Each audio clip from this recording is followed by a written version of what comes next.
सरकार ने 2 लाख का परमिशन दिया, जबकि पीछे 20 लाख की थी। और आज 2 लाख में क्या क्या क्या कर पाएंगे? कौन सी गली बना पाएंगे?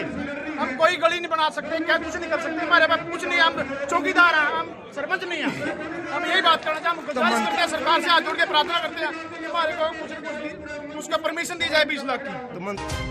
कैबिनेट मंत्री देवेंद्र बबली आज करनाल में नवनिर्वाचित जिला परिषद मेंबर, ब्लॉक समिति मेंबर, पंच व सरपंच के संवाद कार्यक्रम में पहुंचे, जहां उन्होंने नवनिर्वाचित पंचायत के सदस्यों के साथ मुताबिक होना था। कार्यक्रम में पूरे जिले के नवनिर्वाचित जिला परिषद मेंबर, ब्लॉक समिति मेंबर, पंच व सरपंचों ने शिरकत की। यहाँ पर उनके आने के वाले 5 साल के कार्यकाल के दौरान जो रणनीति बनाई गई वह बताने वाले थे, लेकिन देवेंद्र बबली ने जब कहा कि नवनिर्वाचित सरपंचों को 2 लाख रुपए तक का कार्य कर सकते हैं, 2 लाख से ज्यादा खर्च करने वाले कार्य को सरकार व जिला प्रशासन के अंतर्गत करवाया जाएगा। देवेंद्र बबली के द्वारा जैसे ही ये बात बताई गई, उसके सुनते ही नवनिर्वाचित सरपंचों ने हंगामा कर दिया और कार्यक्रम छोड़कर कार्यक्रम स्थल से बाहर जाने लगे।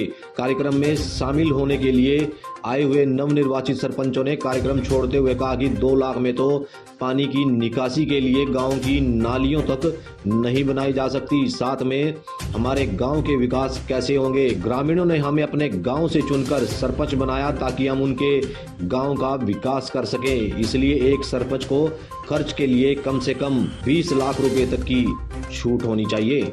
करवाने काम ताकि चेक पॉइंट रहे, एक्शन से पास होकर आने के बाद वो काम कराने की ताकत हमारी पंचायतों के पास ही रहेगी। ये मैं आपके माध्यम से क्लियर कर देना चाहता हूँ। और उसके बड़े लेवल के जो हमारे कॉन्ट्रैक्ट होंगे, मान लीजिए कोई करोड़ों रुपए के काम है, एक कम्युनिटी सेंटर ही बन रहा है, उसकी कॉस्ट लगभग 2-2.5 करोड़ है। हमारा कोई ग्राम सचिवालय बन रहा है, 40-50 लाख रुपए इसकी कॉस्ट है। आज कोई भी काम 1-2 लाख में नहीं होता, वो तो एक इमरजेंसी के लिए कोई उसको इमरजेंसी में कोई काम करना पड़ जाए तो उसको उसके लिए टेंडर प्रोसेस में ना जाना पड़े।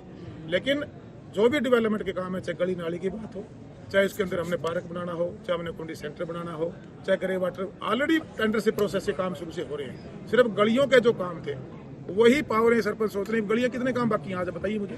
पूरे हरियाणा प्रदेश में 20% डेवलपमेंट गली की बच रही है। अब उस गलियों से बाहर हमें आना पड़ेगा। गली नाली के अलावा हमें ग्रे वाटर मैनेजमेंट में कई महानगरों में STP भी लगाने पड़ेंगे। क्या मैनुअल STP का काम सरपंच करवा सकता है? क्या पूरी बिल्डिंग जो बनानी है वो मैनुअल हो सकता है? जब उसके रेट कॉन्ट्रैक्ट में हमारे इंजीनियरिंग पोर्टल सरकार ने बनाया है, उसमें जो रेट हमारे अदर्स डिपार्टमेंट जो भी हैं वो टेंडर के माध्यम से काम कर रहे हैं। हमारा इंजीनियरिंग पोर्टल बना, उसमें रेट इंक्रीज हुए हैं। पहले मान लीजिए उदाहरण के तौर पे कि ईंटों के रेट आपके 4500 रुपये फिक्स किए हुए थे जिलावार। अब वो जो अगर 6000 रेट है तो 6000 का कमेटी बना के उस रेट को इंक्रीज करके, और जो टेंडर प्रोसेस में जो काम आएंगे उनमें एक बेहतर उस टेंडर में क्वालिटी के साथ रेट को इंक्रीज करके पैसा देने का काम सरकार करेगी। और उससे क्वालिटी भी कंट्रोल में आएगी और समयबद्ध तरीके से अधिकारियों को हमने निर्देशित किया है कि उस काम को ग्राउंड पर रात में ले जाने का काम। सर, घोषणा पत्र में JJP ने जारी किया था कि 5100 रुपये वृद्धा पेंशन होगी, वृद्ध पेंशन होगी। फिलहाल 3000 के आसपास है शायद, तो कुछ है उम्मीद की? बिल्कुल सरकार, आपने पिछले समय देखा होगा कि पूरे विश्व में या हिंदुस्तान में हरियाणा प्रदेश में कोविड की एक महामारी है। उसमें जो प्रदेश के पास इनकम सोर्सेज, प्रदेश इनकम जब टैक्स के रूप में आती है उससे आगे डेवलपमेंट करता है, वहाँ कमी रही। आने वाले समय में पहले बढ़ाया, इसको आने वाले समय में समय अनुसार और बढ़ाने का। कांग्रेस की भारत जोड़ो यात्रा चल रही है, थोड़े दिनों में राहुल गांधी करनाल भी आएंगे। किस तरीके से देखते हैं कांग्रेस, क्या विपक्ष के तौर पर पूर्ण तौर पर सामने आ जाएगी? आपको लगता है मजबूती मिल रही है? आपको रोज जो हरियाणा प्रदेश की कांग्रेस के हालात हैं मेरे से बेटर आप लोग जानते हो, तो मुझे इस पर ज़्यादा कुछ कहने की जरूरत नहीं है। हरियाणा प्रदेश की जनता को पता है, ये जोड़ो नहीं, मुझे लगता है तोड़ो यात्रा है। और विपक्ष को जो काम करना चाहिए वो ना करके अब ये जो भ्रमित करने वाली राजनीति थी, इससे देश हमारा जाग चुका है, हरियाणा प्रदेश जाग चुका है। कैसे हालात हैं हरियाणा कांग्रेस? लोग प्रगति चाहते हैं, लोग काम चाहते हैं, लोग क्वालिटी चाहते हैं। जो ये कांग्रेस के राज्यों में जो ये लूटपाट मची हुई थी हर कामों में, उसको आज हम गठबंधन की सरकार ने जो रोकने का काम किया, चाहे नौकरी में देख लीजिए आप, अब मेरिट पे नौकरियां हैं, कोई भी काम ऑनलाइन सिस्टम से हो गया है। किसी का हक किसी का हक मारा जाता था, जिसका नहीं अधिकार होता था वो हक ले जाता था। आज ऑनलाइन से आप ये आयुष्मान चिरायु कार्ड को देख लीजिए, आप BPL कार्ड में अब जिसका राइट नहीं है अगर वो ले रहा है, अगर उसका वो कार्ड कटता है तो उसको तकलीफ होती है।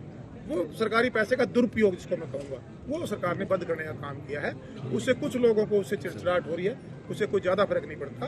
नॉर्मल जो हमारे प्रदेशवासी हैं वो इस बात को समझ चुके हैं कि ये जो भी कार्य सरकार जो करने में लगी हुई है वो प्रदेश हित कार्य है, जनहित कार्य है, उसमें हम काम में लगे हुए हैं। उसका एक रिपोर्ट कार्ड बनाकर प्रदेश की जनता को सौंपने का काम करेंगे और उसकी डिलीवरी जनता के जब सामने जाएगी, जनता अपने आप आने वाले 2024 में फैसला लेगी। एक सवाल, जेजेपी के कार्यकर्ता चाहते हैं दुष्यंत चौटाला मुख्यमंत्री बने, आप भी चाहते हैं दुष्यंत चौटाला? कोई भी पार्टी का संगठन, आज हम गठबंधन में सरकार चला रहे हैं, आज हमारी गठबंधन में सरकार है, बीजेपी जेजेपी का गठबंधन, हमारे बीजेपी की पदाधिकारियां जिला लेवल से लेकर बैठे हैं, जेजेपी कोई भी जो पार्टी होती है अपने गठबंधन को मजबूत करने के लिए काम करती है, वो करेंगे। नहीं, दुष्यंत चौटाला मुख्यमंत्री बनने चाहिए, आप चाहते और हैं? कोई किसी क्वेश्चन